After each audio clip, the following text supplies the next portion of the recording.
Welcome to Scary Story Podcast. Today's story will take you into the lonely world of a dollmaker who struggles with existence, or the lack of it.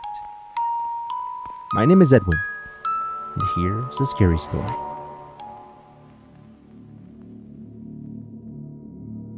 Dansville is a very small town near the coast where my aunt and uncle live. Now mostly a spot for people driving through with their families or lost tourists looking for one of the waterfalls that showed up in an older issue of National Geographic at one point. But perhaps better than the waterfalls, this town's claim to fame is actually about the town next to it. It was an old abandoned place that got left behind after some of the larger cities incorporated and this one refused to join the road network. Then it became where people used to go film movies and then leave behind the sets, alone to rot. A very niche group of movie fans would track the place down for pictures of forgotten films. Now, I know this story is going to sound odd, but I do ask you to remain respectful of the old man who existed, since his life and struggle has to be worth something even after the many years since his passing. I was in high school back when I first heard of his story, and wanting to be a big shot journalist at one point, I wanted to explore it. I had already done stories on the mailman's retirement and the future of libraries once the internet came in. But some of the most interesting ones were of the missing lambs and the strange lights that Mrs. Hill would see from the side of her house late at night. With pictures and everything, I was able to get a headline image on the actual town newspaper, and then later it was picked up by the county. The answer to the lights was just gas. At least that's what the scientists said. But this one was different. A man, nameless at this time, still lived in the town where everyone had left. He would get groceries delivered once a week by car, where he would make a list of materials he needed to make repairs on his home, and although the poor man was getting older, nobody seemed to want to take care of him. He had no family, no friends, and he didn't seem to want to talk to anybody. Yet, he was an important person and pretty well known. That's what I wanted my story to be about, so I got a ride from the man at the grocery warehouse one day, and perhaps too hopeful, I also packed a tent, a sleeping bag, and a large bottle of water. I also carried 2 cans of raviolis in my school bag. I wanted to be able to spend the weekend there. I wanted to meet with this man, get his story, and publish it. Maybe he would finally get out of that town. Perhaps just get some help. Everyone around the school knew part of the story of the man in the haunted town, yet nobody could describe where he lived. I would be the first. I met up with the kind man with the truck already loaded with all sorts of prepackaged foods, soaps and chunks of spare wood pieces, bags that looked like pillows. They were stuffed to the top of whatever light material was inside. I thought he was joking when he said to meet him at 5 a.m. We drove through Dansville and into the edge, the one labeled by the last hill before everything became flat and grassy, with the greenery slowly getting larger until it turned to trunks and then trees that surrounded the small 2-way road.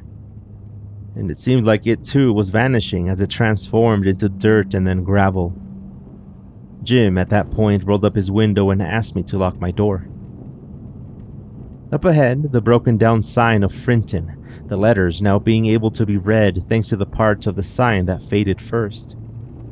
The grass growing through the asphalt now as we passed by the buildings, still intact, perhaps a broken window here and there.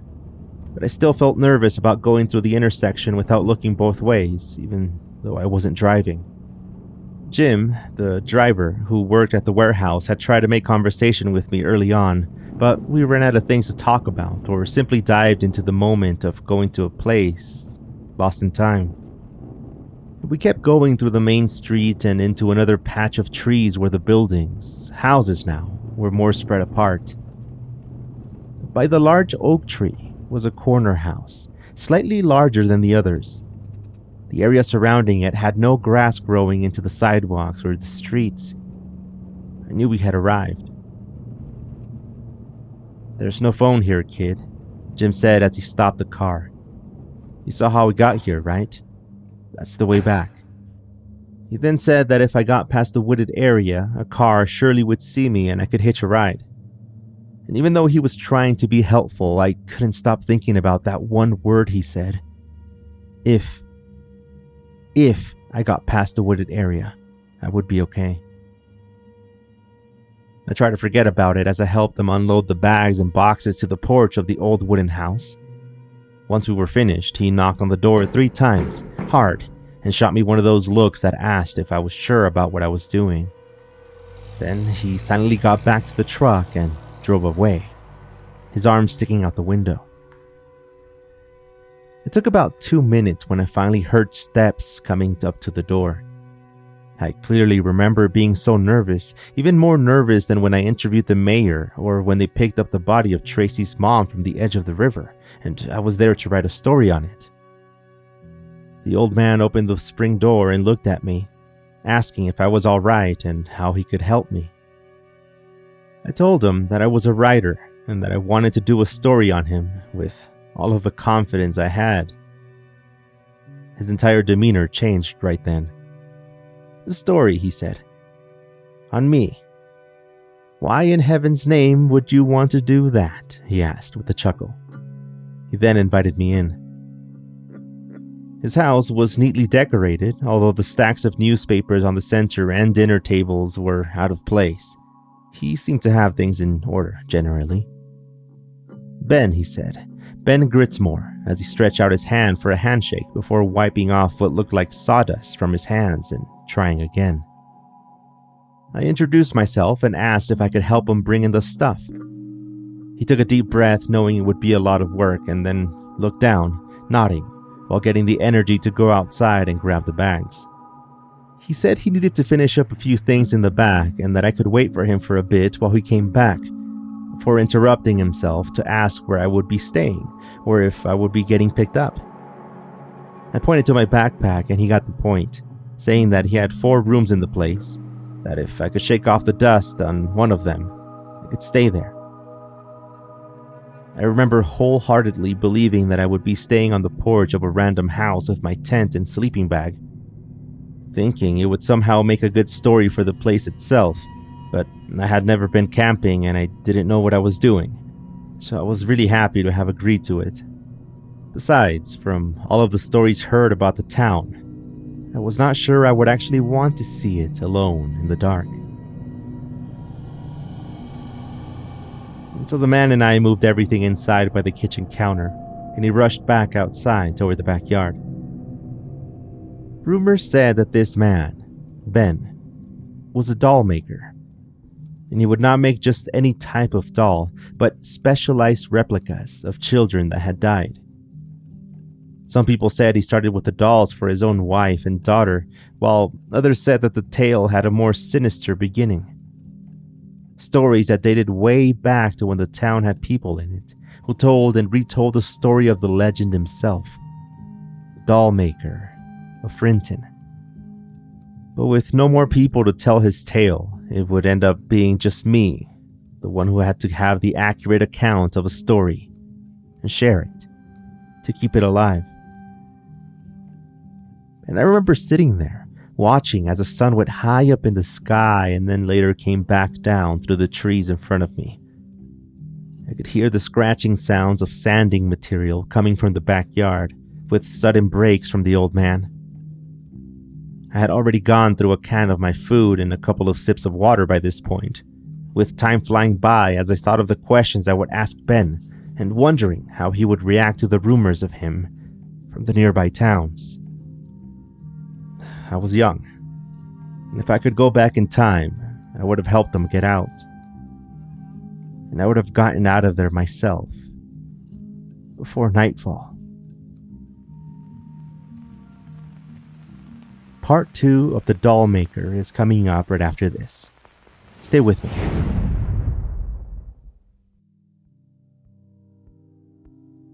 Ben came around the house and toward the porch just as the sun had set. He walked straight to a large barrel on the side of the porch, and with another bucket, he took out some of the water and rinsed off his hands. He smiled nervously as he looked around and said, in a near whisper, that we should go inside. As soon as we got in, he shut the door and the 3 locks before going around the windows and the side entrance to do the same thing. His house had electricity at one point. I could see the old television and lamps all over the place. But now, he seemed to get around with oil lamps and candles, like a trip back in time. And I had my camera with me, but even back then, a piece of advice I heard from my teacher had been to watch out for photographing inside private spaces, so I held back the urge. The place smelled like dust, but was otherwise clean, and I watched as he opened up the bags we had brought him and he made 2 sandwiches, bologna and mayo that he got from a small packet on 2 slices of white bread. He quickly walked over to the chair next to mine and sat down, taking a big bite out of his food. That was my chance.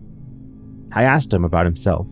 His family and everything was going well until I asked him why he lived alone in a town with no people. "There are no people here," he said. "But I'm not alone." If the man was talking about his dolls keeping him company, I knew that this story would be too much for me and that I would need to find another angle to it or be very cautious with a person like that.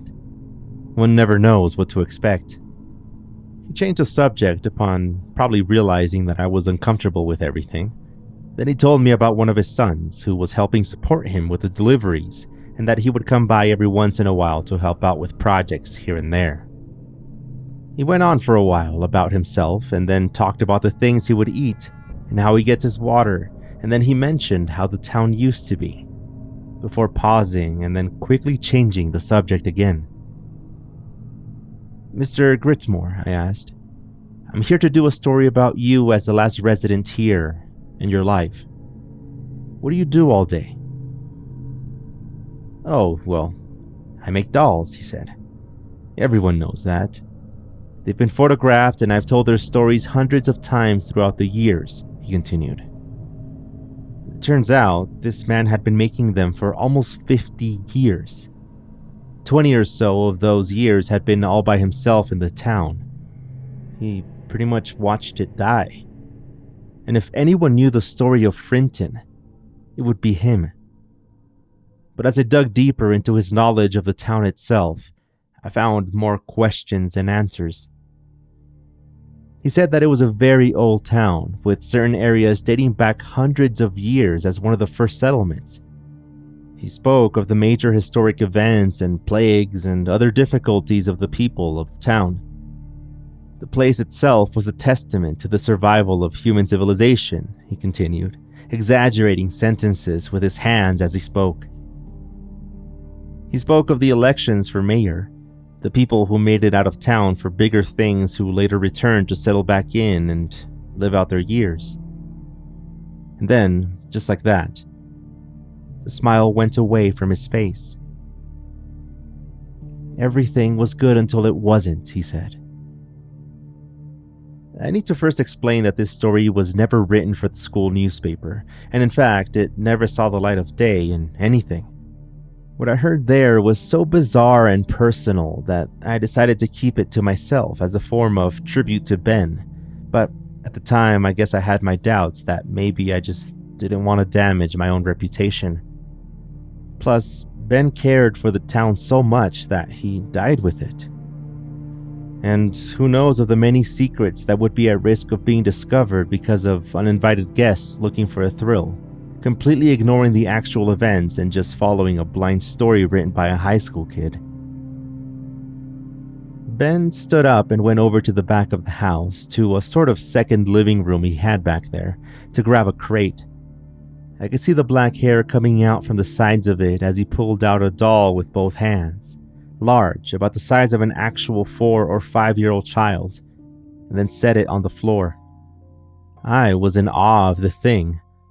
I walked over to it to look at its face, glassy brown eyes that sparkled with the light of the oil lamps from the other room. Its cheek, imperfect like that of a real human face, blemishes on the skin, along with its dead expression. The doll was wearing a blue dress, poorly sewn together with white cloth around the neck.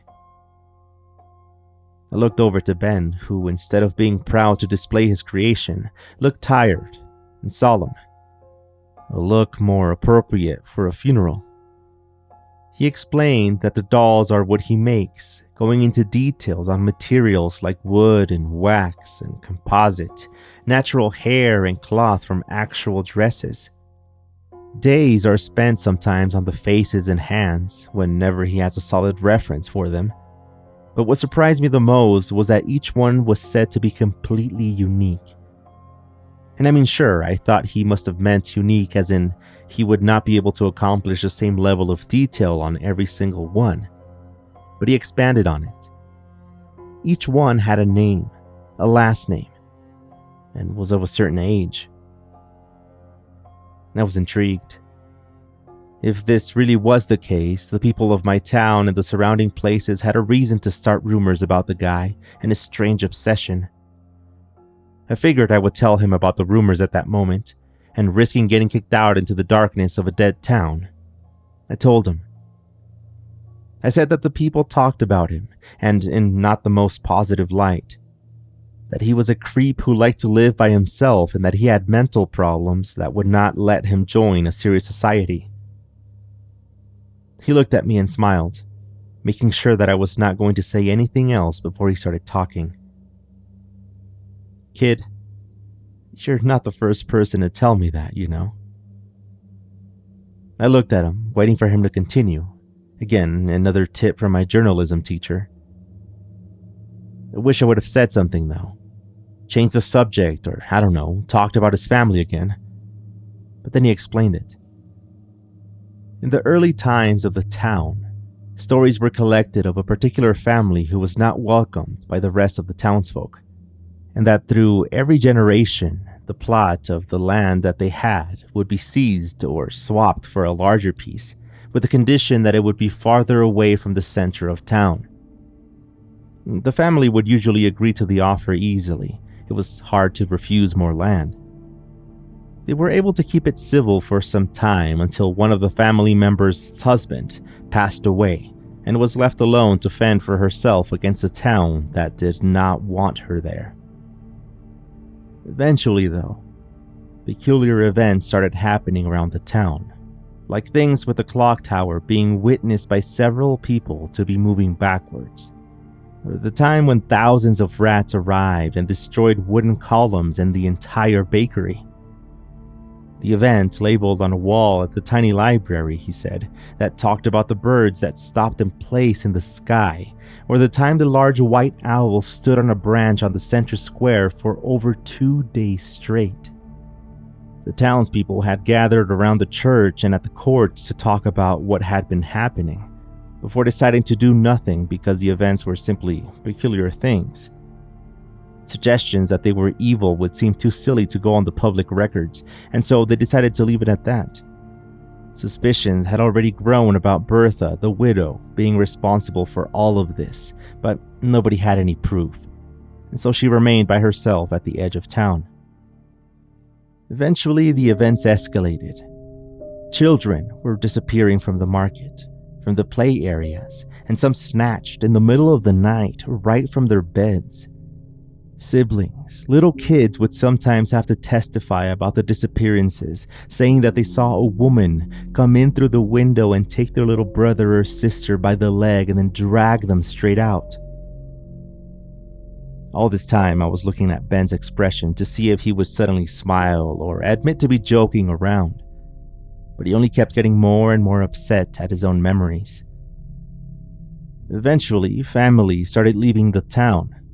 Everyone, from the church people to the elected officials. And then hundreds of children over the years disappeared, from Frinton and other nearby towns. Stories circulated about the widow searching for children to bring back to her house, but that part, Ben assured, was real, and he demanded for it to be added to my story. I looked at him right in the eye when he asked me if I believed him.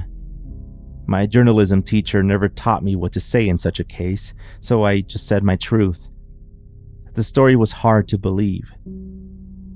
It's important to mention that eventually I did find records of the disappearances. But what about the dolls, you may ask? Who were they for, and why did he spend so much time on them?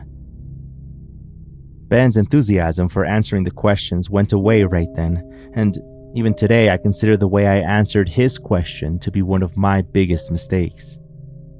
He was still very polite when he answered the process of making his dolls out of photographs that were sent to him. Every detail had to be right for them to be taken, he explained. Everything from the shape to the weight and the color of the hair were spot on, always. And I believed him.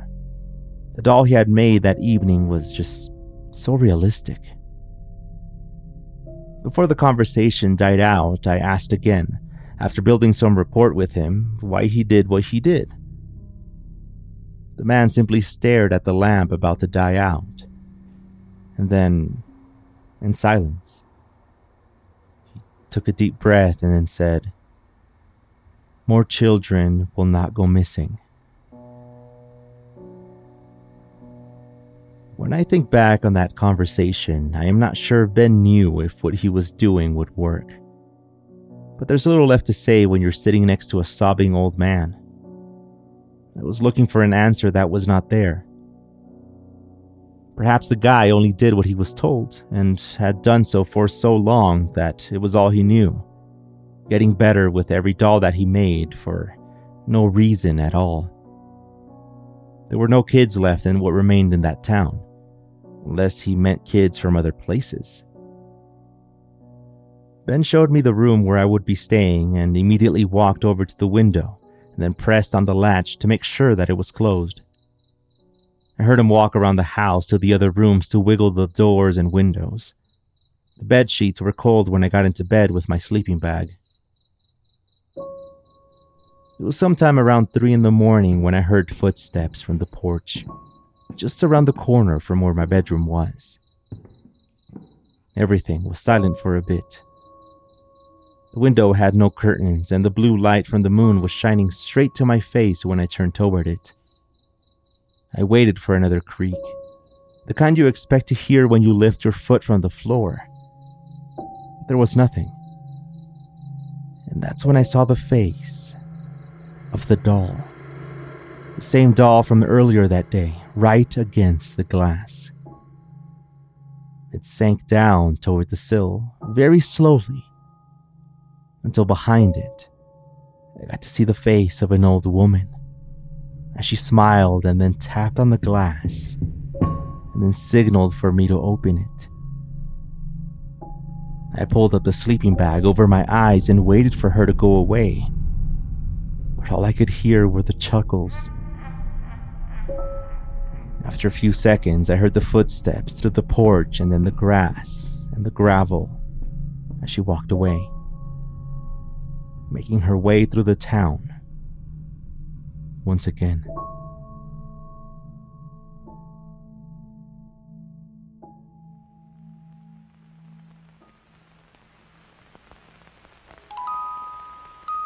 You can also listen to the stories ad-free on Scary Plus by going to scaryplus.com, or information is also available right on your Apple Podcasts app. But remember, the stories will always be available for everyone right here. If you want to get in touch to share something creepy, you can also find me on Instagram, or you can reach the team via email. More content is available on our other shows from Scary FM. Thank you very much for listening. See you soon.